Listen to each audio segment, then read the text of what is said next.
नमस्कार। पढ़ाई विद गुरु चेला पर आप सभी का स्वागत है। जैसे कि मैंने आपको इस वीडियो सीरीज़ के जिसका नाम है सिविल सोसाइटी, इसके फर्स्ट पार्ट में आपको मैंने बताया कि इन वीडियोज़ में मेरी कोशिश होगी कि आपको सिविल सोसाइटी से आगाह करूं, आपको समझा पाऊं कि सिविल सोसाइटी क्या है, इसके कौन से डिफरेंट कंसेप्शंस हैं, इसने कहाँ पर जन्म लिया और फिर ये थर्ड वर्ल्ड में किस तरह से फैली। इस वीडियो सीरीज़ के पार्ट 1 के अंदर हमने डिस्कस किया कि सिविल सोसाइटी क्या है, उसके क्या मायने हैं, सिविल सोसाइटी कैसे डेवलप हुई है, सिविल सोसाइटी के अंदर कौन कौन से इंस्टीट्यूशंस जो हैं वो शामिल हैं, लिबरल्स के द्वारा क्या सटीक डेफिनेशन है।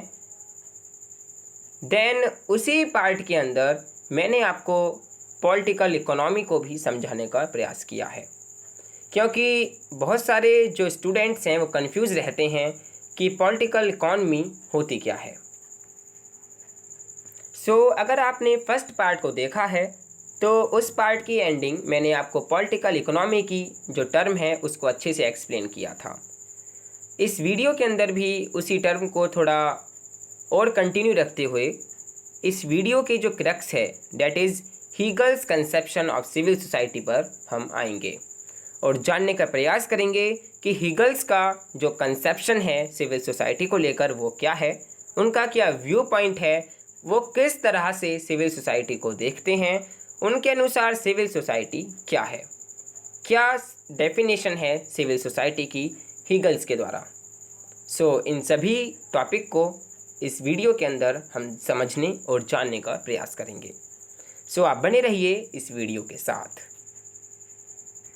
तो जो क्लासिकल पॉलिटिकल इकोनॉमिस्ट थे, जिससे मेरा मतलब ये है कि वो लोग जो 18th सेंचुरी और 19th सेंचुरी में इकोनॉमिक्स को देख रहे थे, जिसमें एक नाम तो मैं ले ही चुका हूँ, एडम स्मिथ, देन J.S. मिल एक और नाम है और इसी तरह रिकार्डो एक और नाम है।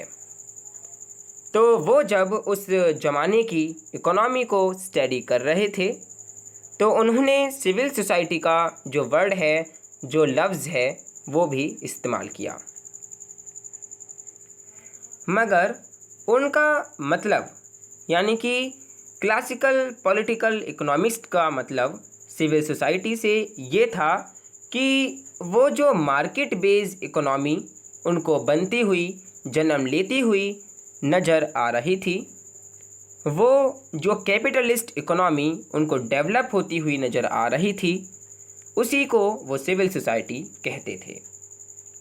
यानी कि एडम स्मिथ के अंदर आप पढ़ेंगे ये वर्ड सिविल सोसाइटी, तो एडम स्मिथ की मुराद यानी कि एडम स्मिथ का मतलब सिविल सोसाइटी से वो मार्केट बेस्ड रिलेशंस हैं, वो कैपिटलिस्ट रिलेशंस हैं जो कि उसी की ज़िंदगी के अंदर जन्म लेते थे। और उस ज़माने के अंदर यानी कि 18th और 19th सेंचुरी के अंदर जो क्लासिकल पॉलिटिकल इकोनॉमिस्ट थे, उनका ये ख्याल था, उनकी ये आर्ग्यूमेंट्स थी कि ये जो नए किस्म की सोसाइटी जन्म ले रही है ये बहुत अच्छी सोसाइटी है, पहले से बहुत बेहतर सोसाइटी है। ये तो शायद किसी ने भी नहीं कहा कि ये तो बस एक यूटोपिया है, इससे बेहतर कोई समाज डेवलप ही नहीं हो सकता। मगर उनका ये ख्याल था कि वो जो पुराना फीडुअल सिस्टम था, जिसके अंदर लोगों को ज़बरदस्ती शामिल किया जाता था, उसके मुकाबले में ये जो मार्केट बेस्ड इकोनॉमी है ये एक तरक्की पसंद इकोनॉमी है। इसके नतीजे में इनलाइटनमेंट पैदा होगी, इसके नतीजे में लोग अपने आप को पहले से आज़ाद महसूस करेंगे। हाँ, ये बड़ी इंटरेस्टिंग बात है कि किस सेंस में वो अपने आप को आज़ाद महसूस करेंगे। अब जो पुराना फीडुअल सोसाइटी थी, जो फीडुअल सोसाइटी यूरोप के अंदर थी, तो उसके अंदर इकोनॉमी को बहुत टाइटली कंट्रोल किया जाता था। उसको कंट्रोल करने वाले जो इदारे थे उनका नाम था गिल्ड्स या स्टेट। स्टेट जो है वो तो एक फीडुअल लॉर्ड की मलकियत यानी कि ऑनरशिप थी, और उस स्टेट के अंदर सर्फ काम किया करते थे। सर्फ जो हैं वो इस स्टेट से भाग नहीं सकते थे, वो ज़मीन से बंचे हुए थे और कई जनरेशन से वो लोग उस ज़मीन के टुकड़े पर, उस ज़मीन पर काम कर रहे थे। और जो फीडुअल लॉर्ड उनका होता था, जो उनका लैंड लॉर्ड था, वो ना सिर्फ इकोनॉमिक पावर से हाकिम था बल्कि पॉलिटिकल पावर से भी वो स्टेट का रिप्रेजेंटेटिव समझा जाता था, और था रिप्रेजेंटेटिव समझा क्या जाता था। और इस तमाम लिहाजा पॉलिटिकल पावर से भी और लीगल पावर से भी वो लैंडलॉर्ड अपने स्टेट पर ऑन इन ऑल हुआ करता था। और सिटीज़ के अंदर, जो छोटे छोटे टाउन्स के अंदर इसी मॉडल पर इकोनॉमिक प्रोडक्शन की जाती थी, और उस इकोनॉमिक प्रोडक्शन को कंट्रोल करते थे गिल्ड्स। गिल्ड्स जो थे वो बेसिकली अर्बन इक्विवेलेंट्स थे, उसी स्टेट सिस्टम के, उसी मैनर सिस्टम के। और गिल्ड्स के अंदर ये था कि जो रिलेशन था बुनियादी, वो उस्ताद और शागिर्द यानी कि चेला, यानी कि जो गिल्ड्स थे उनके अंदर जो रिलेशन था, जो रिश्ता था, वो बुनियादी उस्ताद और शागिर्द का था। शागिर्द होता है चेला, ठीक है। और उस्ताद जो है वो डिटरमिन करता था कि कितनी चीज़ें प्रोड्यूस होंगी, किस तरह से प्रोड्यूस होंगी, कहाँ पर बिकेंगी और किस क्वांटिटी और किस क्वालिटी में प्रोड्यूस होंगी। और डिफरेंट गिल्ड्स के उस्ताद थे, जो आर्टिसंस थे, उनका आपस में एक एग्रीमेंट, एक कंसेंसस हुआ करता था कि इकोनॉमी को किस तरह से कंट्रोल किया जाए। मिसाल के तौर पर अगर एक गिल्ड जो है वो बटन्स बनाता है, तो वो पहले से ही तय कर लेता था कि उस गिल्ड के साथ जो कि शर्ट्स बना रहा है कि कितनी शर्ट्स बन रही हैं, उसके हिसाब से कितने बटन्स बनेंगे, कौन उन बटन्स को बनाएगा, किस क्वालिटी के बटन बनाए जाएंगे और कितने बटन बनेंगे। ये सब चीज़ें गिल्ड्स के कंट्रोल में होती थीं। अब इस निज़ाम में, इस मैनेजमेंट में प्रॉब्लम ये थी कि बटन बनाने की विधि या फिर आप कह सकते हैं नॉलेज उस गिल्ड के पास होती थी जो कि बटन बनाने वाला गिल्ड था। कोई और बंदा बटन नहीं बना सकता था, कोई फ्री कंपटीशन नहीं था वहाँ पर, कोई और इंसान बटन नहीं बना सकता था। अगर कोई और इंसान बटन बनाने की कोशिश या फिर ट्राई करता था तो गिल्ड्स उस इंसान पर छापा मार देते थे और कहते थे कि तुमने इकोनॉमिक रूल्स और रेगुलेशंस को तोड़ा है, इसलिए तुम्हारे कारखाने को बंद कर दिया जाता है। या फिर वो कहते थे कि तुम्हें बटन बनाने की जो परमिशन है, जो इजाज़त है, वो नहीं है। तो ऐसे ही कोई और जो गिल्ड्स था जो शर्ट बनाता था या फिर कोई और काम करा करता था, तो सिर्फ वही गिल्ड्स, वही शर्ट, वही बटन्स एंड जो अदर वर्क था, वो जो अदर मटेरियल था, उसको डेवलप कर सकते थे।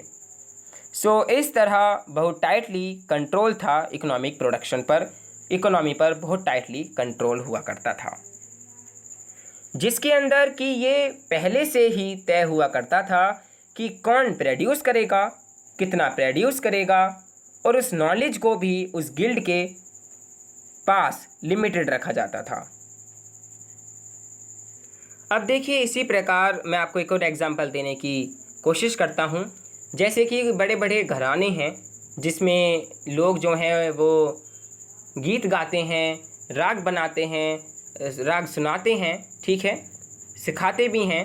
तो देखिए जैसे कि पटियाला घराना है या फिर कोई और जो बड़े बड़े घराने हैं डिफरेंट टाइप्स के जो ऊंचे ऊंचे ख़ानदान हैं, जो फैमिलीज़ हैं। तो जैसे कि आप सपोज़ कीजिए कोई तबला बजाने वाला या फिर कोई सितार बजाने वाला, इस टाइप का कोई घराना है, ठीक है, तो वो सिर्फ उस नॉलेज को कि हाँ इस टाइप का ये राग होता है, इस टाइप का ये राग होता है, तो जो नॉलेज हुआ करती थी, जो आम नहीं हुआ करती थी, जो और लोगों को बेसिकली नहीं पता होती थी, वो उस नॉलेज को अपने परिवार तक ही, अपने ख़ानदान तक ही लिमिटेड रखा करते थे। वो नहीं चाहते थे कि ये जो नॉलेज है, ये जो विधि है इस टाइप के राग उत्पन्न करने की या बनाने की, ये आम हो। सो इस प्रकार उस बड़े बड़े फैमिलीज़ का, उन बड़े बड़े ख़ानदानों का ये इस टाइप से एक ट्रेजर होता है, एक सीक्रेट होता है, जिसको वो कभी भी आम नहीं होने देते। सो देखिए यहाँ से क्या क्रक्स निकल के आता है कि जब ये नॉलेज जो है कि बटन किस प्रकार बनाए जाते हैं, शर्ट्स जो हैं वो किस टाइप के कपड़े से बनाई जाती हैं, और जो राग है वो किस तरह से बनाया जाता है, किस तरह से बजाया जाता है। सो ये जो नॉलेज है, ये जो लिमिटेड हुआ करती थी, सो नॉलेज जो है वो आम नहीं होती थी। सो जो दूसरे लोग हैं, जो दूसरे पीपल्स हैं, वो इसे बिल्कुल भी सीख नहीं सकते थे, क्योंकि नॉलेज जो है वो लिमिटेड हुआ करती थी, ना कि आम।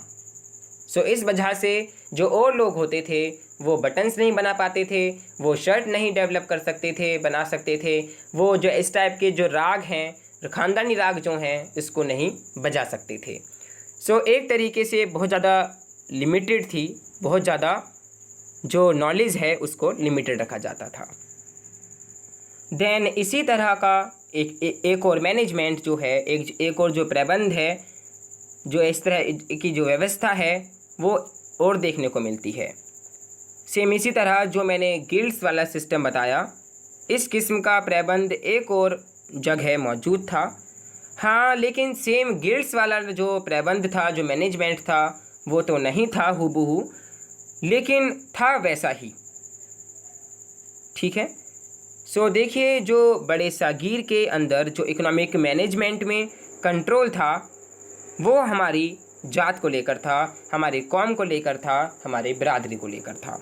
सो देखिए किस टाइप का वहाँ पर मैनेजमेंट था कि जो लोहार है वो सिर्फ लोहे से ही काम करेगा, जो चमार है वो सिर्फ सिर्फ चमड़े से ही काम करेगा, जो सुनहार है वो सिर्फ सोने से ही काम करेगा, एंड सो ऑन। सो इस टाइप से कास्ट बेस्ड वहाँ पर मैनेजमेंट हुआ करता था, यानी कि फिक्स था कि लोहार जो है वो कौन सा काम करेगा, जो चमार है वो कौन सा काम करेगा, जो सुनहार है वो कौन सा काम करेगा। इस टाइप से वहाँ पर कास्ट बेस्ड जो सिस्टम था, जो मैनेजमेंट था, वहाँ पर स्टैब्लिश था। सो देखिए इस कास्ट सिस्टम के अंदर ये बात मौजूद थी कि जो लोग उस कास्ट के अंदर पैदा हो जाते थे, जैसे कि कोई बंदा जो है वो लोहार कास्ट में होता है, कोई सुनहर कास्ट में होता है, कोई चमार कास्ट में होता है, कोई चमार की बिरादरी में पैदा होता है या फिर लोहार की बिरादरी में पैदा होता है, जन्म लेता है, तो उसका स्टेटस जो है, उसका जो काम जो है वो वहीं पर फिक्स हो जाता था।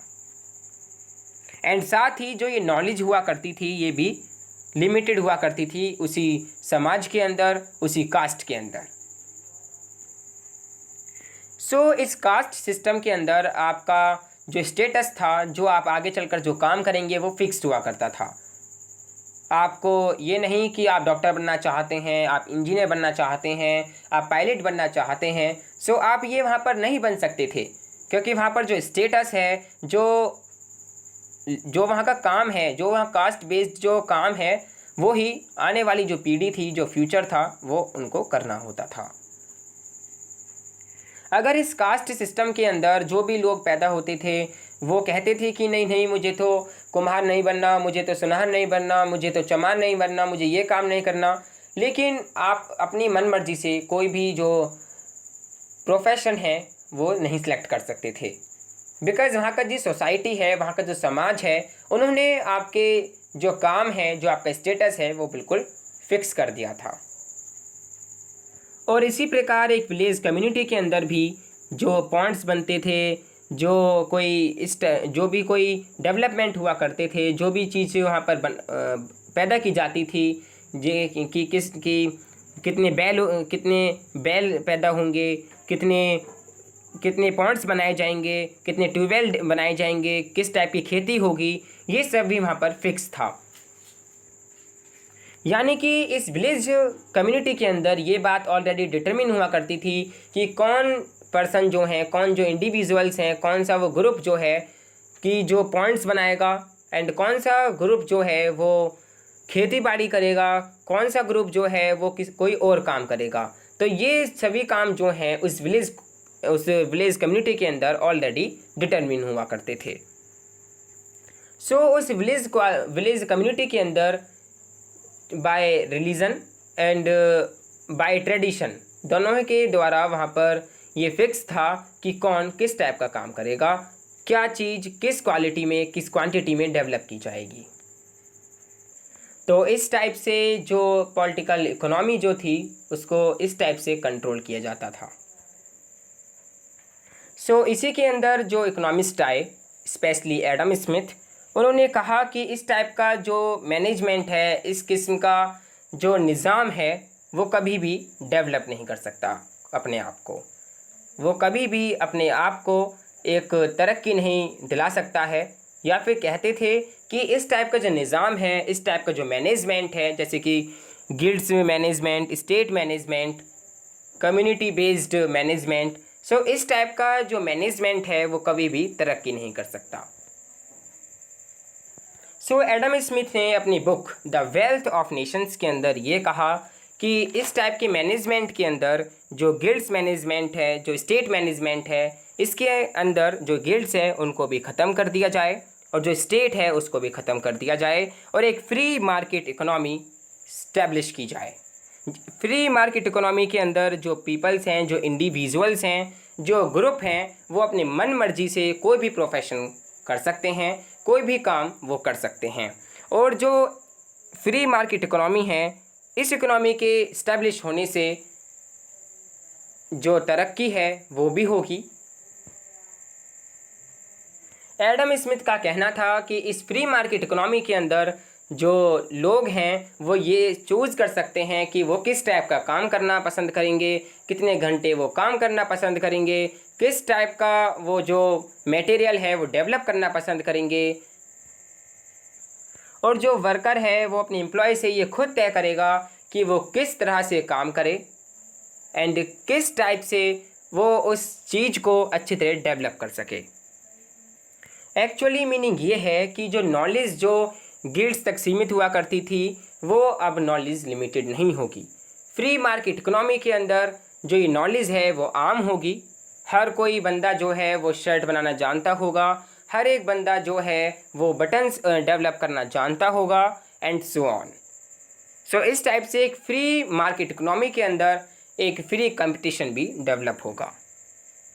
और इसके साथ साथ वो हर इंसान जो अपने काम कर कर जो पैसे कमाता है वो खुद ही तय करेगा कि उस पैसों में से कितना उसको कहाँ पर खर्च करना है, कितनी उसको सेविंग करनी है and so on. Free market economy के अंदर जो इंडिविजुअल हैं वो खुद ये सिलेक्ट करेंगे कि वो जो पैसे मिले हैं वो उसको किस प्रकार सेव करेंगे, किस प्रकार खर्च करेंगे, क्या चीज़ वो खरीदेंगे एंड सो ऑन। सो इस तरह से फ्री मार्केट इकोनॉमी डेवलप करने का एडम स्मिथ का पर्पस था। और जो ये गिल्ड सिस्टम था और जो स्टेट सिस्टम था और जो caste based community, village community के अंदर सिस्टम था, उसको ख़त्म करने का उनका पर्पस था, इंटेंशन था। क्योंकि जैसे कि आपने देखा कि इन सिस्टम के अंदर जो नॉलेज हुआ करती थी किसी भी चीज़ को डेवलप करने की, वो लिमिटेड हुआ करती थी, उसको लिमिटेड रखा जाता था। लेकिन फ्री मार्केट इकोनॉमी के अंदर कोई भी नॉलेज, कोई भी जो विधि है किसी भी मैटर को डेवलप करने की, वो एक लिमिटेड नहीं होगी बल्कि वो आम होगी। जो एडम स्मिथ थे वो कहा करते थे कि जो ये फीडरल सिस्टम है इससे लाख गुना ज़्यादा अच्छा है फ्री मार्केट इकोनॉमी का स्टैब्लिश होना। ये जो कैपिटलिस्ट जो आइडियोलॉजी है, जो मैनेजमेंट है, इसका इस्टेब्लिश होना बहुत ज़्यादा अच्छा है। बिकॉज़ फेडरल सिस्टम से जो लोग हैं उनको थोड़ी बहुत जो आज़ादियाँ हैं वो इसमें महसूस होंगी, वो अपने आप को आज़ाद महसूस करेंगे। अब हम अपने पॉइंट पर आते हैं। ये तो मैंने सब आपको बैकग्राउंड बताया।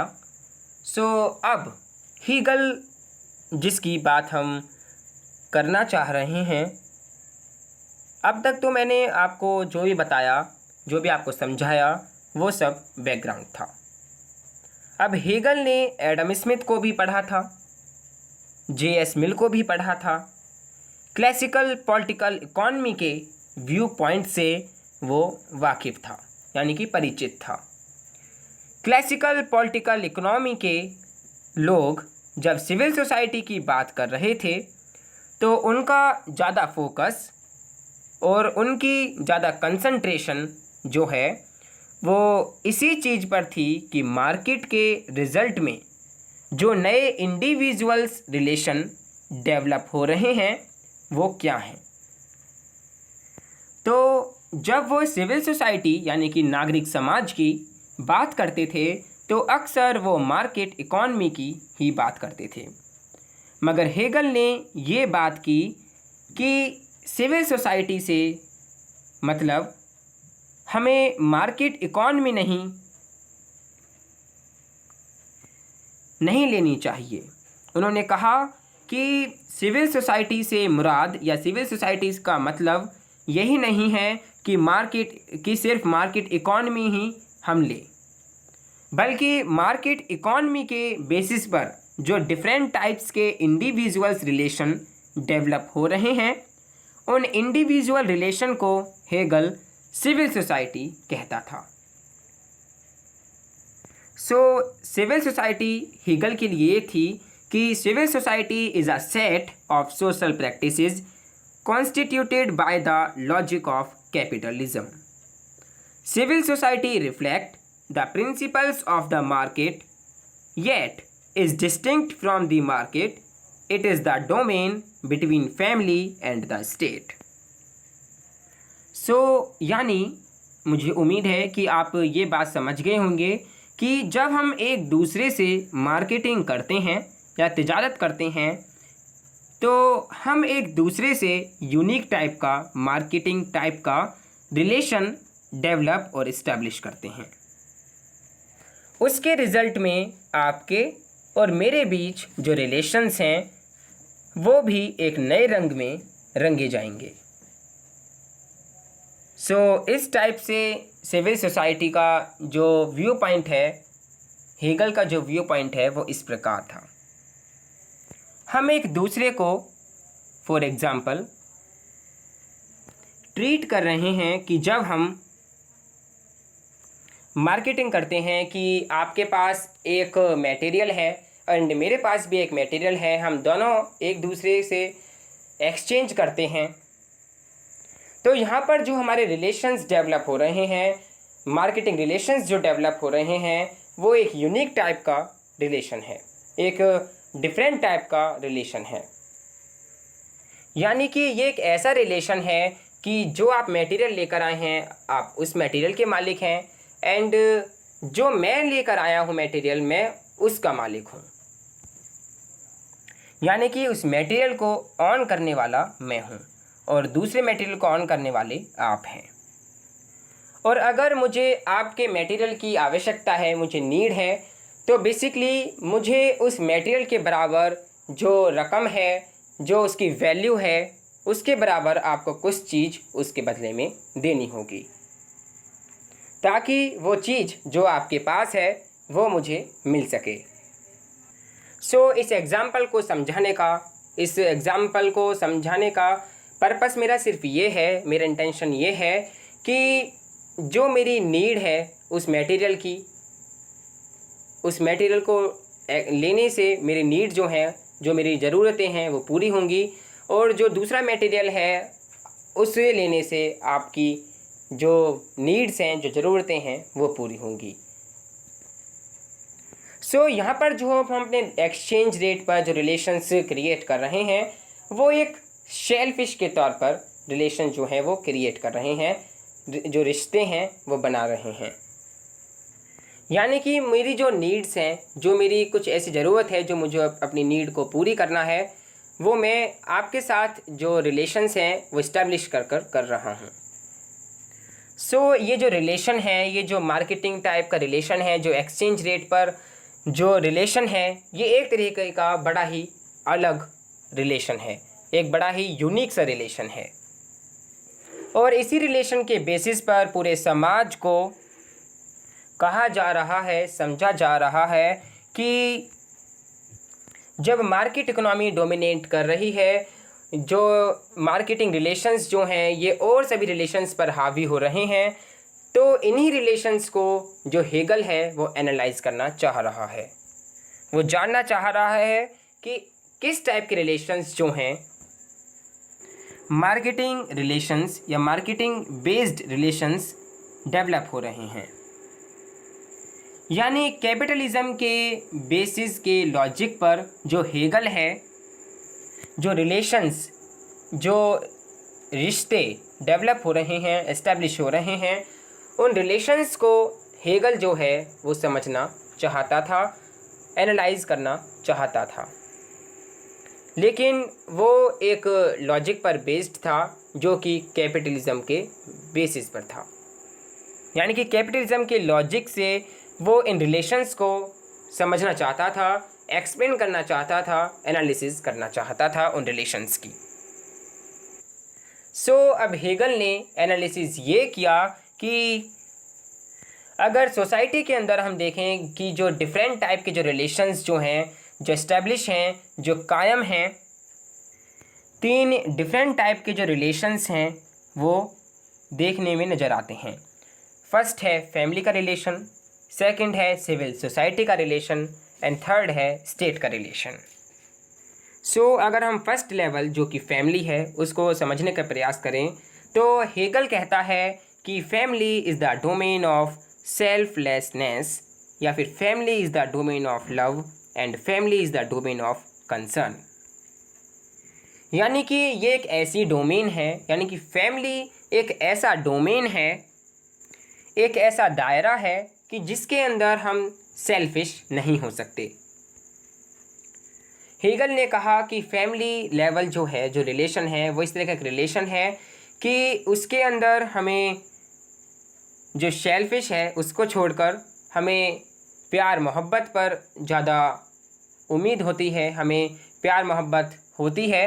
हम अपने से पहले दूसरों के बारे में ज़्यादा सोचते हैं, दूसरों के लिए हमारे जो इंटेंशंस हैं, जो कंसर्न्स हैं, वो बहुत ज़्यादा होते हैं।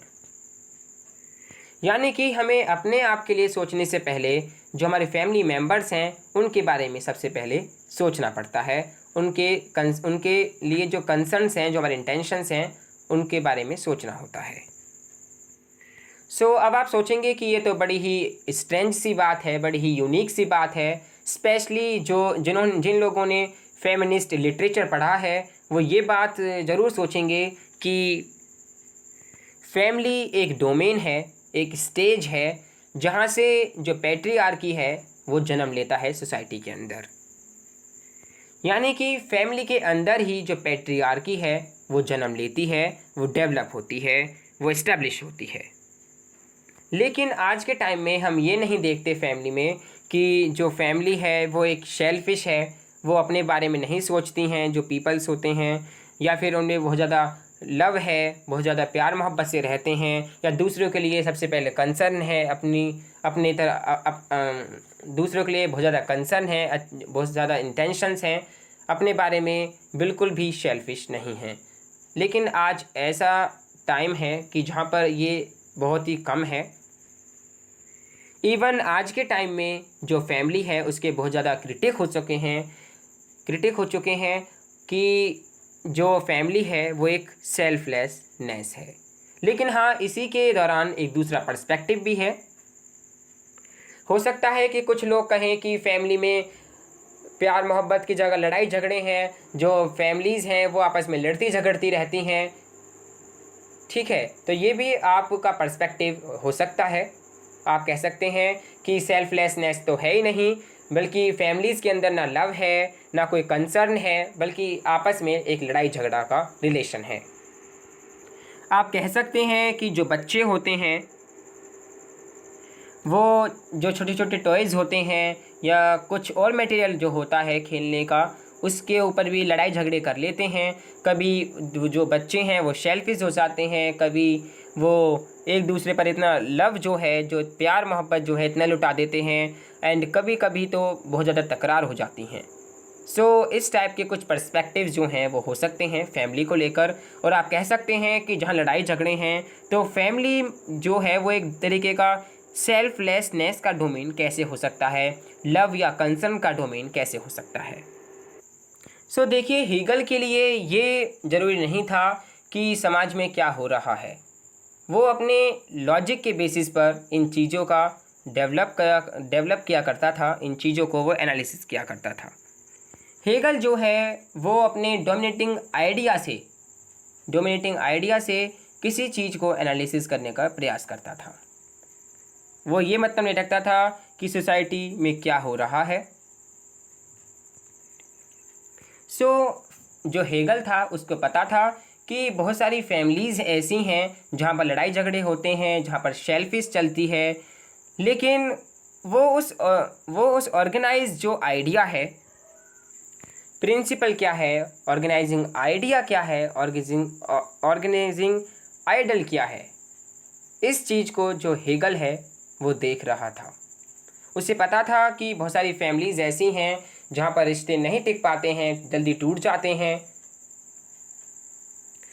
आई होप जैसे कि आपको अभी पता होगा कि जो सेल्फिश है फैमिली के अंदर वो एक बहुत बड़ी दरार है। बहुत बड़ी दरार जो है, बहुत जो रिश्ते हैं फैमिलीज़ के अंदर वो सेल्फिश के कारण ही टूट जाते हैं। देखिए, हेगल का तात्पर्य ये था कि फैमिली के अंदर एक लव होना चाहिए, एक प्यार मोहब्बत होनी चाहिए, एक दूसरे के लिए कंसर्न होने चाहिए और एक सेल्फलेसनेस होना चाहिए। आगे दूसरी तरफ हेगल कहता है कि जब आप फैमिली से निकलकर सोसाइटी के बाहर जाते हैं, यानी कि जब आप मार्केटिंग के लिए जाते हैं, तो हेगल कहता है कि जब आप मार्केटिंग करने के लिए मार्केट जाते हैं और आप वहाँ पर जो रिलेशंस कायम करते हैं वो एक बड़े ही यूनिक और डिफरेंट तरीके के रिलेशंस होते हैं। आप देखिए, जब आप मार्केट जाते हैं तो आप अपने नीड्स को पूरा करने के लिए मार्केट जाते हैं। देखिए, जो मार्केट जाते हैं वहाँ पर जो आप रिलेशंस क्रिएट करते हैं, एस्टेब्लिश करते हैं, वो इस तरह से यूनिक होते हैं कि जब आप मार्केट में अपनी नीड्स को पूरी करने के लिए कुछ भी चीज़ लेने जाते हैं तो आप ये सोच कर जाते हैं कि मैं कम से कम दाम में, सस्ते दामों के अंदर बढ़िया से बढ़िया चीज़ लेकर आऊँ। और वहीं जिससे आप वो रिलेशंस क्रिएट कर रिलेशन इस्टेब्लिश कर जिससे आप जो मटेरियल है वो लेकर आ रहे हैं, वो उसकी मुराद यही होती है कि वो ज़्यादा से ज़्यादा दामों के अंदर जो ज़्यादा से ज़्यादा चीज़ें हैं वो बेच सके। देखिए, आप मार्केट के अंदर ज़रूरतों को पूरा करने के लिए ही जाते हैं। आपकी अलग ज़रूरतें हैं, उसकी अलग ज़रूरतें हैं। देखिए, पॉइंट की बात यह है कि ये मार्केट के लिए कोई अलग बात नहीं है, क्योंकि आप मार्केट इसीलिए जाते हैं कि आप कम से कम रेट के अंदर, कम से कम दामों के अंदर अपनी नीड्स को अच्छी तरह पूरी कर सकें। आप जब कभी भी मार्केट के अंदर जाते हैं, ये बात अंडरस्टूड है कि आप अपने शेलफिश के लिए जा रहे हैं, अपनी जो वांट्स हैं, जो आपके नीड्स हैं, उनको पूरा करने के लिए आप मार्केट जा रहे हैं। और ये जो पॉइंट है ये मार्केट के लिए कोई भी एक बहुत बड़ा मसला नहीं है, एक बहुत बड़ी प्रॉब्लम जो है वो नहीं है। ये बिल्कुल एक अंडरस्टूड और सिंपली सी बात है। आप जब कभी भी मार्केट जाते हैं और आप जहाँ पे रिलेशन इस्टेब्लिश करते हैं, आप दोनों बात ये जानते हैं, आप दोनों के माइंड्स में ये अंडरस्टूड होती है कि आप अपनी ज़रूरतें पूरा करने के लिए मार्केट आए हैं और वो अपनी ज़रूरतें पूरा करने के लिए मार्केट के अंदर आए हैं। एडम स्मिथ ने भी आफ्टर ऑल यही बात एनालिसिस की कि जो इनविजिबल हैंड ऑफ सोसाइटी जो है वो कहाँ से आता है, उसका जो गाइडेंस है वो कहाँ से आता है, वो इन्हीं रिलेशंस से आता है। कि जब आप अपने खुद के सेल्फ इंटरेस्ट से मार्केट के अंदर कदम रखते हैं और जो रिलेशंस हैं वो कायम करते हैं। सो देखिए, हेगल कहता है कि जो सिविल सोसाइटी है वो डोमेन है शेल्फिशनेस का। ठीक है, आप जब भी मार्केट के अंदर जाते हैं तो आप एक खुदगर्ज, एक शेल्फिश के माइंड के साथ जाते हैं। कहता है कि जो सिविल सोसाइटी है वो डोमेन है ईगोइज्म का, डोमेन है पार्टिकुलैरिटी का। यानी कि पार्टिकुलैरिटी का मतलब ये है कि आप अपने पार्टिकुलरली जो नीड्स हैं, जो आपकी ज़रूरतें हैं, जो आपकी वांट्स हैं, उनके लिए आप मार्केट के अंदर जाते हैं और जो रिलेशंस जो हैं वो आप काम करते हैं। और कहता है कि जो सिविल सोसाइटी है वो एक डोमेन है सेल्फ सीकिंग का। सो देखिए, पॉइंट की बात यह है कि जो इस शेल्फिशनेस का जो पॉइंट है, जो ईगोइज्म का पॉइंट है, जो पार्टिकुलर नीड्स को पूरा करने का जो पॉइंट है, ये होना भी चाहिए, इससे कोई प्रॉब्लम नहीं है। देन अब हेगल जो है वो कहता है कि एक कॉन्ट्राडिक्शन जो है वो इस्टेब्लिश हो गया, वो क्रिएट हो गया कि फैमिली के अंदर तो एक सेल्फलेसनेस का जो बिहेवियर है वो रखना होता है, एंड वहीं अदर हैंड मार्केटिंग के अंदर जो हमारा माइंड सेट है वो एक शेल्फिश के तौर पर होता है। सो हेगल कहता है कि इन टाइप के जो आइडियाज़ हैं कि फैमिली डोमेन के अंदर शेल्फिशनेस और वहीं सिविल सोसाइटी यानी कि मार्केटिंग के अंदर शेल्फिशनेस का जो आइडिया है, इस दोनों आइडिया को किस तरह से रिकंसाइल करा जाए। सो इस कॉन्ट्रडिक्शन को ख़त्म करने के लिए हेगल कहता है कि ये जो सिविल सोसाइटी का एंड साथ ही जो फैमिली का डोमेन है, इनका जो रिकंसाइल है, जो इनका रिकंसाइल है वो केवल स्टेट के बेसिस पर हो सकता है। सो हेगल कहता है कि स्टेट ही एक ऐसा रिकंसोलिएशन है जो कि पर्टिकुलैरिटी और यूनिवर्सलिटी को नेगोशिएट करता है, एक इन दोनों के बीच एक एग्रीमेंट करता है, इन दोनों के बीच एक ऐसा रिलेशन जो है वो कायम करता है कि ये दोनों ही जो हैं वो रिकंसाइल होते हैं। यानी कि हेगल कहता है कि एक तरफ तो आपके इंडिविजुअलिज्म है, इंडिविजुअल इंटरेस्ट हैं, वहीं अदर हैंड आपके सोशल सोसाइटी के अंदर जो सोशल इंटरेस्ट हैं वो किस टाइप से, किस तरह से रिकंसाइल होंगे, तो वो कहता है कि ये रिकंसाइल होंगे स्टेट के बेसिस पर या फिर स्टेट लेवल पर। अब देखिए, जो हेगल है इसी कॉन्सेप्ट को वो हिस्ट्री के अंदर भी देखता है और कहता है कि ग्रीस, रोम एंड मॉडर्निटी, ठीक है, यानी कि वो एनालाइज करता है फर्स्ट ग्रीस को लेकर, सेकंड रोम को लेकर एंड थर्ड जो है वो है मॉडर्निटी को लेकर। हेगल कहता है कि ग्रीक पॉलिस के अंदर, हेगल का कहना ये है कि जो एंशियंट ग्रीक सोसाइटीज़ थी, जो एंशियंट ग्रीक समाज था, उसके अंदर बिल्कुल कलेक्टिविज़्म था, ना ही कोई इंडिविजुअल इंटरेस्ट था, ना ही कोई सोशल इंटरेस्ट था। सो वहाँ पर जो लोग थे वो कलेक्टिविज़्म की तरह रहते थे, एकदम एक साथ रहा करते थे। इवन जो प्लेटो थे, जो उनका डोमिनेटिंग आइडिया है वो भी कलेक्टिविज़्म पर बेस्ड है। लेकिन रोम जो सोसाइटी थी उसके अंदर इंडिविजुअल को अलग कर दिया गया, फ्री कर दिया गया और कहा कि इंडिविजुअल इंटरेस्ट जो है वो भी बहुत ज़रूरी है, और ये बात वहाँ के जो लॉज थे, जो वहाँ के कानून थे, वहाँ पर कॉडिफाइड कर दिया गया। यानी कि रोम के अंदर इंडिविजुअलिटी को डेवलप करा गया, जन्म दिया गया। देन अब हम बात करते हैं मॉडर्न लाइफ की, जहाँ पर कि जो आपके इंडिविजुअल इंटरेस्ट हैं एंड साथ ही जो आपके सोशल इंटरेस्ट हैं, जो सोशल नीड्स हैं, वो दोनों ही वहाँ पर शामिल हैं, डेवलप हैं, स्टैब्लिश हैं। सो हेगल कहता है कि सेल्फिशनेस लीड्स टू सेल्फलेसनेस, यानी कि हेगल कहता है कि जो सेल्फलेसनेस के ही दायरे के अंदर, सेल्फलेसनेस के व्यू पॉइंट के अंदर ही, माइंडसेट के अंदर ही सेल्फलेसनेस जो है वो लीड करता है। यानी कि सेल्फलेसनेस के नतीजे में ही, सेल्फलेसनेस के रिजल्ट में ही आप किसी का ख्याल भी करते हैं, आप किसी से रिलेशन भी कायम करते हैं। सो हेगल कहता है कि सेल्फिशनेस लीड्स टू सेल्फलेसनेस, यानी कि पर्टिकुलैरिटी यानी कि individuality has the right to draw forth and strike in all directions. इससे मुझे हॉब्स याद आ जाता है, universality has the right to prove itself not only the ground and a necessary form of particularity but also the authority standing over its final end। यानी कि जो हमारी खुद की इंडिविजुअलिटी है, जो हमारी खुद की वांट्स हैं, जो हमारी नीड्स हैं, वो पूरी हो ही नहीं सकती जब तक हम किसी दूसरे से रिलेशंस या फिर जो रिश्ते हैं वो कायम ना करें। वो क्यों? क्योंकि इंडिविजुअल जो है वो एक सेल्फ सीकिंग क्रिएचर है, वो अपने सेल्फ इंटरेस्ट के बारे में सोचता है, एंड साथ ही ह्यूमन जो है वो एक पॉलिटिकल एनिमल भी है, एक पॉलिटिकल क्रिएचर भी है। हमें अपने लाइफ में हमें अपने सेल्फ के अंदर कुछ लोगों की ज़रूरत होती है, जैसे फ्रेंड्स हो गए, कुछ बच्चे हो गए एंड सो ऑन। हमें लोगों से बात करने की ज़रूरत होती है, हमें लोगों से बुराई या भलाई कहने की बुराई भलाई करने की ज़रूरत पड़ती है, हमें लोगों के साथ रिलेशंस कायम करने की ज़रूरत होती है, चाहे वो रिलेशंस अच्छे हों या फिर बुरे।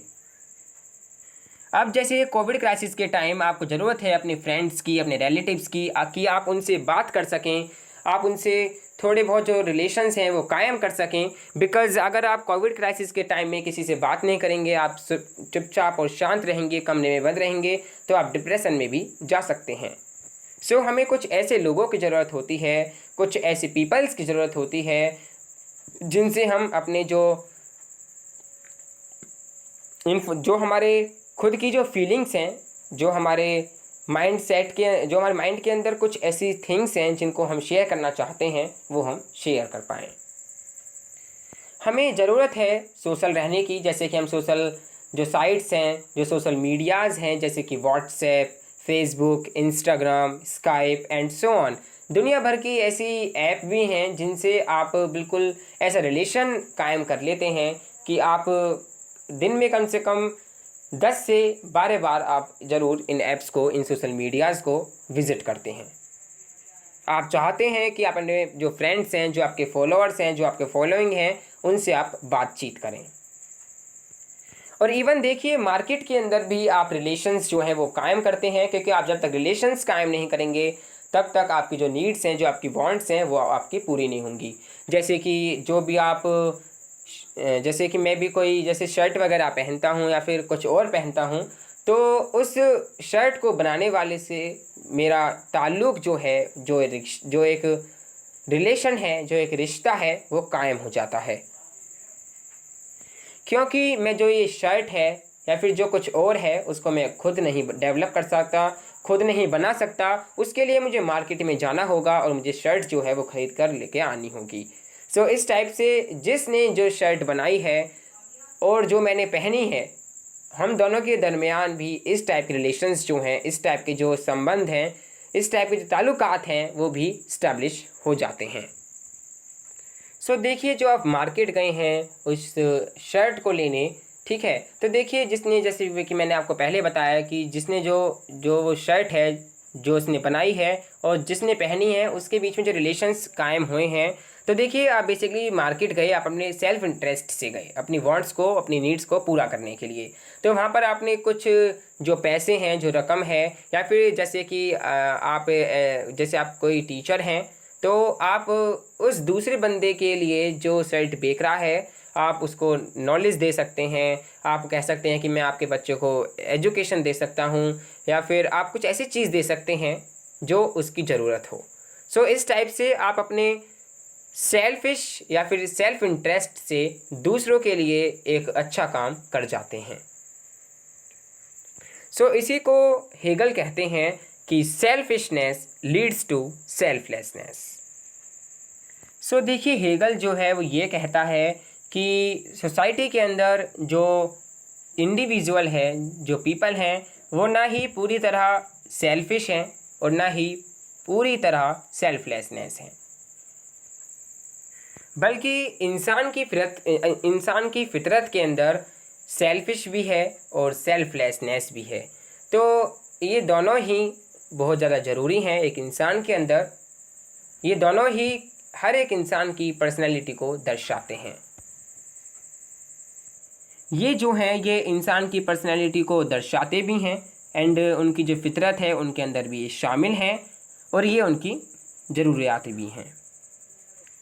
हीगल कहता है कि कभी कभी इंसान जो है वो शेल्फिश की तरह भी होता है और एक सेल्फलेस की तरह भी होता है। अगर आप फैमिलीज़ में बात करें तो एक इंसान जो है वो शेल्फिश की तरह नहीं रह सकता। जो सेल्फिश से भी ज़्यादा शेल्फिश इंसान है वो भी सेल्फिश नहीं रह सकता, क्योंकि वो अपने बच्चों से प्यार करेगा, अपनी फैमिली से प्यार करेगा, अपनी जो वाइफ है, अपने जो पेरेंट्स हैं उनसे प्यार करेगा। वहीं अदर हैंड एक और पर्सपेक्टिव जो इसका सेल्फलेसनेस का है, तो हेगल जो है वो ये कहता है कि अगर इंसान सेल्फलेस होता तो वो इंसान ही नहीं होता, क्योंकि कभी कभार इंसान को सेल्फिश होना भी ज़रूरी होता है। क्योंकि जब इंसान सेल्फिश होता है तो वो अपने सेल्फ का इजहार करता है, अपनी सेल्फ की जो नीड्स हैं, जो वांट्स हैं, उनको बताता है। फॉर एग्ज़ाम्पल, मैंने अपने एक दोस्त से कहा जो कि एक सेल्फलेस है, ठीक है, उससे कहा कि तू मेरा काम कर दे, तू मेरे लिए एक शर्ट लिया, तू मेरे लिए कुछ भी कर, तू अपनी बेइज्जती करा, तू मुर्गा बन, तू कुछ भी कर, ठीक है। तो वो एक सेल्फलेस इंसान जो है, क्योंकि वो सेल्फिश तो जानता ही नहीं, वो हर काम दूसरों के लिए बहुत जल्दी कर देता, ठीक है, क्योंकि वो सेल्फिश तो है ही नहीं। क्योंकि अगर वो सेल्फिश होता तो वो नहीं करता ऐसा, ठीक है, क्योंकि वो अपने सेल्फ की जो बातें हैं, जो उसकी फीलिंग है, वो उसको दूसरे लोगों को इजहार करता, ठीक है, दूसरे लोगों को बताता कि हाँ मैं ये करना चाहता हूँ। तो ये जो एक सेल्फलेस जो इंसान है, जो किसी के लिए भी कुछ भी कर सकता है और कैसे भी कर सकता है, तो जो इंसान अपनी सेल्फ को नहीं इजहार कर सके, जो अपनी ख्वाहिशें को नहीं बता सके, तो उस इंसान की कोई पर्सनैलिटी ही नहीं है, क्योंकि वो तो खुद कभी कोई फ़ैसला करेगा ही नहीं। फ़ैसला तो उस पर दूसरे जो लोग हैं, दूसरे जो दोस्त हैं, दूसरे जो फैमिली मेम्बर्स हैं, वो ही उसका फ़ैसला करेंगे। वो अपनी सेल्फ का कभी इजहार नहीं करेगा कि उसको क्या करना है, क्या वो करना चाहता है, क्या मुकम्मल वो हासिल करना चाहता है। उस इंसान की कोई इंडिविजुअलिटी नहीं होगी, कुछ उसकी जो सेल्फ सीकिंग, जो उसकी फीलिंग्स हैं, जो उसकी वांट्स हैं, जो उसकी नीड्स हैं, वो ही नहीं होंगी, ठीक है, जो सोसाइटी है जो उसकी पूरी करेगी। तो वो ये अंदाज़ा नहीं लगा सकता, ये बात नहीं कह सकता कि हाँ ये बात सही है या फिर ये बात गलत है, क्योंकि वो हमेशा वही कहेगा जो दूसरा उनसे कहलवाना चाहेगा। तो वो कभी भी अपनी नीड्स को, अपनी वांट्स को पूरा ही नहीं कर सकता। वो कभी नहीं कह सकता कि मैं ये करना चाहता हूँ, क्योंकि उसके लिए जो फैसले हैं कि वो क्या पहनेगा, क्या करेगा, कैसे करेगा, ये सब फैसले तो उसके लिए सोसाइटी ले रही है। उसके जो फ्रेंड्स हैं, उसके जो फैमिली मेम्बर्स हैं, वो डिसाइड कर रहे हैं, वो डिटरमिन कर रहे हैं। अब वहीं दूसरा एग्जाम्पल, अगर कोई बच्चा अपने पेरेंट्स से कहता है कि नहीं मुझे ये काम नहीं करना, मुझे ये काम करना है, तो यहाँ पर क्या है, उस बच्चे का जो सेल्फ इंटरेस्ट है वो पैदा होता है, जो उसका सेल्फिश नेचर है, जो इंडिविजुअलिटी है, वो उसको इजहार करने का प्रयास करता है और कहता है कि मुझे ये काम नहीं करना। और ये कोई बुरी बात नहीं है कि वो अपनी जो ख्वाहिशें हैं, जो अपनी इंडिविजुअलिटी हैं, जो अपनी नीड्स हैं, जो अपनी वांट्स हैं, उनको इजहार कर रहा है, बल्कि उससे उसके लाइफ के अंदर उसके उसके जो इंडिविजुअलिटी है वो डेवलप हो रही है। या फिर आप अपने दोस्त से कहते हैं कि नहीं यार ये मेरी ज़रूरत है, तो आप अपने दोस्त के और अपने बीच एक बाउंड्री जो है वो क्रिएट करते हो। ये बाउंड्रीज़ भी जो आपने क्रिएट करी हैं, ये भी एक अच्छे रिश्ते के अंदर, एक अच्छे रिलेशन के अंदर बहुत ज़्यादा ज़रूरी होती हैं। बाउंड्री का मतलब ये है कि ये मेरी ज़रूरत है, इसको मैं पूरा करना चाहता हूँ, और उसी में आपकी जो इंडिविजुअलिटी है, जो आपकी फीलिंग्स है, जो आपका सेल्फिश नेचर है, वो डेवलप होता है। सो हीगल ये कहता है कि इंसान जो है वो सेल्फिश भी है और सेल्फलेस भी है, और ये दोनों चीज़ें यानी कि सेल्फिश होना भी और सेल्फलेस होना भी ये इंसान की फितरत के अंदर मौजूद हैं, और ये एक यूनिक पार्ट है इंडिविजुअल का, और ये होना भी चाहिए, क्योंकि अगर ये ना हो तो इंसान जिंदा नहीं रह सकता। अपने आप को इंसान जो है वो डेवलप नहीं कर सकता अगर सेल्फलेस भी ना हो और सेल्फिश भी ना हो। सो इंडिविजुअल के अंदर सेल्फिश होना भी और सेल्फलेस होना भी दोनों ही बहुत ज़्यादा ज़रूरी हैं। इन दोनों से ही इंडिविजुअल की जो पर्सनैलिटी है वो डिफ़ाइन होती है, वो डिटरमिन होती है। तो हीगल जो है बेसिकली ये कहना चाहता है कि अपनी नीड्स को, अपनी वांट्स को पूरा करने के लिए हमें रिलेशंस बनाने की ज़रूरत पड़ जाती है। यानी कि हीगल जो है वो ये कहना चाहता है कि आपके खुद की इंडिपेंडेंस जो है वो इंटरडिपेंडेंस बन जाती है। यानी कि आपको अपनी जो ज़रूरतें हैं, जो आपकी वांट्स हैं, उनको पूरा करने के लिए आपको दूसरे पर निर्भर होना पड़ता है, दूसरे से रिलेशंस जो हैं वो कायम करने होते हैं। सो हेगल कहता है कि इस टाइप के रिलेशंस जो हैं वो लेबर प्रोसेस के अंदर डेवलप होते हैं। जैसे आपको किसी गांव के अंदर, किसी कंट्री के अंदर कुछ जैसे पाइपलाइन बिछानी है या बिजली के खंभे लगाने हैं, या फिर आपको गांव के अंदर किसी पिंड के अंदर कुछ ट्यूबवेल्स जो हैं वो लगाने हैं, तो आप एक अकेला इंसान जो है वो उन काम को नहीं कर सकता।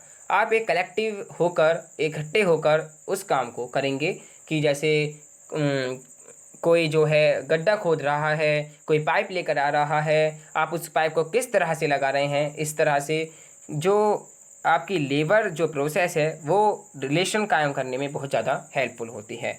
एंड देन इसी लेबर प्रोसेस के द्वारा एक रेसिप्रोकल जो ऑब्लिगेशंस हैं, जो इंडिविजुअल्स के जो रिलेशंस हैं वो डेवलप होते हैं, और इसी रेसिप्रोकल ऑब्लिगेशंस के तहत ही जो exchange leads to social interactions, जो आपके सोशल इंट्रैक्शंस हैं, जो इंटीग्रिटी है, जो कम्युनिटी है वो इस्टेब्लिश होती है, वो डेवलप होती है। एंड यही काउंटर वेलिंग टेंडेंसी जो है सिविल सोसाइटी के अंदर ये लेटेंट है। मगर सिविल सोसाइटी के अंदर जो हमारे ऑर्गेनाइजिंग प्रिंसिपल्स हैं वो सेल्फिश हैं। सिविल सोसाइटी इंटरमीडिएटरी इंस्टीट्यूशंस हैं, ठीक है। हेगल कहते हैं कि community arises from the social and economic interdependence of individuals. जो कम्युनिटी है जो अराइज होती है सोशल और इकोनॉमिक इंटरडिपेंडेंस इंडिविजुअल्स की इंटरडिपेंडेंस, और इंडिविजुअल्स के जो सोशल और इकोनॉमिक इंटरडिपेंडेंस जो है इंडिविजुअल्स की, इसके द्वारा जो कम्युनिटी है वो अराइज होती है। और civil society are the set of intermediary institutions that codify the associational spirit. जो सिविल सोसाइटी है जो सेट ऑफ इंटरमीडियरी इंस्टीट्यूशंस हैं जो कि कॉडिफाई होते हैं एसोसिएशनल स्प्रिट के द्वारा, जैसे कोर्ट्स हो गए, वेलफेयर एजेंसीज हो गई, पुलिस हो गई, ये इस्टेब्लिश होती हैं। Then representation through classes and states embody the principle of cooperation. They mitigate self interest and create socialisation. So Hegel के ज़माने के अंदर जो डिफरेंट टाइप्स की जो स्टेट्स थी, स्टेट्स मतलब प्रॉपर्टीज़ थी, उसके बेसिस पर जो स्टेट्स जो हैं वो कायम किए जाते थे। जैसे कि फर्स्ट स्टेट, उसमें वो लोग थे जो क्लर्जी थे। सेकंड स्टेट जिसके अंदर जो रिच नोबल्स थे, जो रिच पीपल्स थे, जो लैंडलॉर्ड्स थे बड़े बड़े, वो शामिल थे। एंड थर्ड स्टेट जिसके अंदर जो गरीब लोग थे, जो बुर्जुआसी थे, जो अर्बन लोअर क्लास थी, जो पीजेंट फार्मर्स थे, वो लोग हुआ करते थे। सो इस टाइप से वहाँ पर स्टेट सिस्टम था। सो देखिए इस टाइप की स्टेट सिस्टम था फ्रांस के अंदर। और जैसे कि आपको पता भी होगा कि 1789 के अंदर जो थर्ड स्टेट है इसने रेवोल्यूशन किया इन 2 स्टेट्स के खिलाफ और अपनी पावर हासिल करी, ठीक है, सत्ता में आए, और वहाँ पर ही पार्लियामेंट्री, रिप्रेजेंटेटिव वगैरह जो इंस्टीट्यूशंस थी वो वहाँ पर इस्टेब्लिश करी। सो हेगल जो हैं वो इस स्टेट के द्वारा ये समझाते हैं कि जिस तरह से उस स्टेट के अंदर इंडिविजुअल इंटरेस्ट को कायम किया गया, जिस प्रकार जो लिबरल्स हैं वो ये देखते हैं कि इंडिविजुअल का डायरेक्टली रिलेटेड होता है, डायरेक्टली रिलेशन होता है स्टेट से। बेसिकली जो लिबरल्स हैं वो ये कहते हैं कि इंडिविजुअल का कहीं ना कहीं ताल्लुक़ होता है स्टेट से, और स्टेट का ताल्लुक़ होता है, रिलेशन होता है कहीं ना कहीं इंडिविजुअल से। और वहीं इसकी आर्ग्यू करते हुए हीगल कहते हैं कि जो इंडिविजुअल है उसका रिलेशन है कम्युनिटी से, एसोसिएशन से, वहीं कम्युनिटी का रिलेशन है स्टेट से, ठीक है, और वहीं स्टेट का रिलेशन है स्टेट से, ठीक है। सो यानी कि स्टेट का डायरेक्टली रिलेशन नहीं होता है इंडिविजुअल से, बल्कि जो कम्युनिटीज़ हैं, जो एनजीओज़ हैं, जो ऑर्गेनाइजेशंस हैं, उनके द्वारा इंडिविजुअल से रिलेशंस जो है वो कायम होता है। सो देखिए हेगल का ये थॉट है स्टेट का कि state as a neutral an expression of universality, not an expression of class interest. So देखिए हेगल कहता है कि स्टेट जो है वो सिविल सोसाइटी से ऊपर है, और सिविल सोसाइटी के द्वारा ही स्टेट जो है अपने रिलेशंस कायम कर पाता है इंडिविजुअल्स के साथ। देखिए हेगल के पॉइंट के अनुसार स्टेट और जो सिविल सोसाइटी है वो एक ही प्रकार के रोल जो हैं, वो जो किरदार हैं वो अदा कर रहे हैं। सो देखिए critique of Hegel's conception of state की अगर हम बात करें, सो देखिए हेगल का जो ट्रेडिशन था वो लिबरल से जुड़ा हुआ था, लेकिन एक तरफ वो लिबरल्स का क्रिटिक भी करते हैं। तो देखिए सबसे पहला जिसमें पॉइंट है वो ये है कि स्टेट रिप्रेजेंट यूनिवर्सल इंटरेस्ट, यानी कि स्टेट जो है वो रिप्रेजेंट करता है यूनिवर्सल इंटरेस्ट को। Then no distinctions of the interest of the individual and collective, यानी कोई भी डिफरेंस नहीं है इंडिविजुअल के इंटरेस्ट में और कलेक्टिव इंटरेस्ट के बीच में, ठीक है। और ये जो है ये एक तरीके का फॉर्मूला डेवलप हो जाता है टोटलिटेरियनिज्म के लिए। सो ये जो क्रिटिक पॉइंट्स हैं जो हिगल्स की कंसेप्शन पर दिए गए हैं, ये अदर लिबरल्स जो हैं उन्होंने दिए हैं। जो थर्ड पॉइंट जो है बहुत ज़्यादा इसके अंदर हाईलाइट है, जो कि है फॉर्मूला फॉर टोटलिटेरियनिज्म, कि ये जो है हिगल का जो कंसेप्शन है ये टोटलिटेरियनिज्म को जन्म देता है, या फिर ये इस्टेब्लिश होने की पॉसिबिलिटी को दर्शाता है। सो देखिए ये जो बेसिकली जो क्रिटिक्स आपको अभी दिखाए, ये जो आपको समझाए, ये मैं नहीं मानता ये सही है, बिकॉज हेगल जो है वो ट्राई कर रहे हैं कि ले the basis of dialectical unity of the particular and universal, यानी कि जो इंडिविजुअल इंटरेस्ट है और जो यूनिवर्सल है उनके बीच में जो रिलेशन है उसको दर्शाने, उसको समझाने का ये हेगल जो हैं ये प्रयास कर रहे हैं। सो देखिए प्रॉब्लम ये है कि हेगल के टाइम में जो वर्किंग क्लासेस थी उनके पास कोई प्रॉपर्टी ही नहीं थी, and hence exclude from Hegel's conception of civil society and state. और यही जो बात है ये हेगल्स के जो कंसेप्शन है सिविल सोसाइटी का और स्टेट का, यही बात एक्सक्लूड रह जाती है, ठीक है। Then Hegel thought that the voice of the masses is always for violence. Hegel का थॉट था कि जो मासेस की जो वॉइस है वो हमेशा वायलेंस है, ठीक है, वो दबी रह जाती है। जैसे कि हमने फ्रेंच स्टेट में ये बात देखी कि वहाँ पर थर्ड स्टेट जो था वो बिल्कुल ही अलग कर रखा था, वो बिल्कुल ऐसे तबके का था, ऐसी वर्किंग क्लास का था, ऐसे वर्किंग पीपल्स का था जो बिल्कुल भी जिनका रिप्रेजेंटेटिव नहीं था। सो यानी कि हेगल के टाइम में पॉलिटिक्स वही लोग करते थे जिनके पास बहुत ज़्यादा स्टेट हुआ करती थी, यानी कि प्रॉपर्टी हुआ करती थी।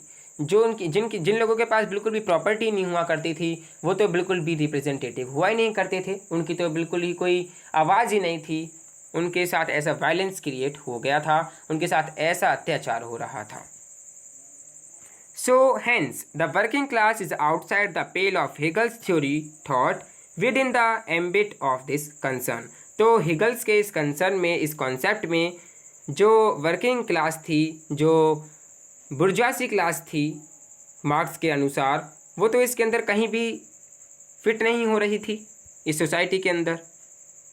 और मैं आपको इवन बता दूं कि फ्रेंच रेवोल्यूशन के बाद भी जो थर्ड स्टेट थी उनकी बेसिक रिप्रेजेंटेटिव थी, लेकिन उनको उनको वोटिंग का अधिकार बिल्कुल भी वहाँ पर नहीं दिया गया था। उनको वोट करने का अधिकार ही नहीं था। जो आम लोग थे, जो प्रॉपर्टी लेस पीपल्स थे, उनके पास ये राइट नहीं था कि वो वोटिंग कर सकें।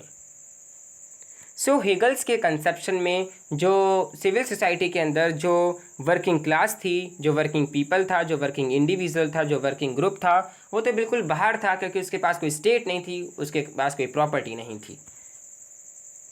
तो ये एक बहुत बड़ा मसला था, बहुत बड़ी प्रॉब्लम थी कि ये जो वर्किंग क्लास का जो ग्रुप है, ये जो वर्कर जो तबका है, ये कहाँ पर फिट होगा, ये वर्किंग क्लास कहाँ पर फिट होगी सिविल सोसाइटी के अंदर। और इसी क्रिटिक को, इसी पॉइंट को कार्ल मार्क्स ने आगे बढ़ाया। सो नेक्स्ट वीडियो में हम मार्क्स का जो कंसेप्शन है सिविल सोसाइटी को लेकर, उनका जो व्यू पॉइंट है, उनको आपके साथ समझने का, जानने का प्रयास करेंगे। सो इसी के साथ में मुझे उम्मीद है कि आपको ये वीडियो थोड़ा बहुत तो पसंद आया होगा।